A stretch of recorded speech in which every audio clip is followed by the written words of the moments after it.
முந்தானியத்து வரைக்கும் ஒன்றிய பிரதமர், இப்போ இந்திய பிரதமர்.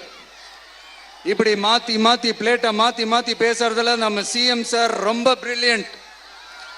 இப்ப புரியுதா மக்களே? மறைமுக உறவுக்காரர்கள்னு நாம ஏன் சொல்றோம்னு. தமிழகத்தோட வறட்சியான மாவட்டங்கள முதல் வரிசையில காலங்காலமா இருக்கிற மாவட்டம் தான் நம்ம அரியலூர் மாவட்டம். சிமெண்ட் உற்பத்தியும் முந்திரி உற்பத்தியும் நடக்குது, பட்டாசு தொழிலும் கொஞ்சம் நடக்குது. ஆனா இங்க இருக்கிற இந்த தொழிலையாவது மேம்படுத்தலாம்னு இந்த கவர்மெண்ட் ஏதாவது யோசிக்குதான்னு கேட்டா ஜீரோ தான். சிமெண்ட் ஆலைகளால ஏற்படுற மாசுபாட்டுல இருந்து மக்களை பாதுகாக்க என்ன நடவடிக்கை எடுக்கப்பட்டிருக்குன்னு தெரியல.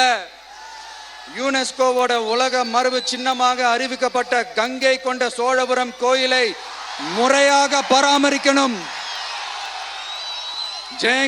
ஜெயங்கொண்டத்தில் ராஜேந்திர சோழனுக்கு மணிமண்டபம் அமைக்கலையே ஏன்? மருதையாத்தோட குறுக்க வாராணவாசி தடுப்பணை கட்டுறதை பத்தி 4 வருஷமா கண்டுக்கலையே ஏன்? அரியலூர்ல இருந்து ஜெயங்கொண்டான் காட்டுமன்னார் கோயில் வழியாக சிதம்பரத்துக்கு ரயில்வே வழித்தடம் அமைக்கணும்ன்ற கோரிக்கை என்னாச்சுன்னு தெரியல. ஜெயங்கொண்டத்திலிருந்து கும்பகோணத்திற்கு ரயில்வே வழித்தடம் அமைக்கணும்ன்ற கோரிக்கை என்னாச்சுன்னு தெரியல. அரியலூர்னாலே முந்திரி உற்பத்தி தான் பிரதானம், அதனால முந்திரி தொழிற்சாலை அமைக்கணும்ன்ற கோரிக்கை என்னாச்சுன்னு தெரியல.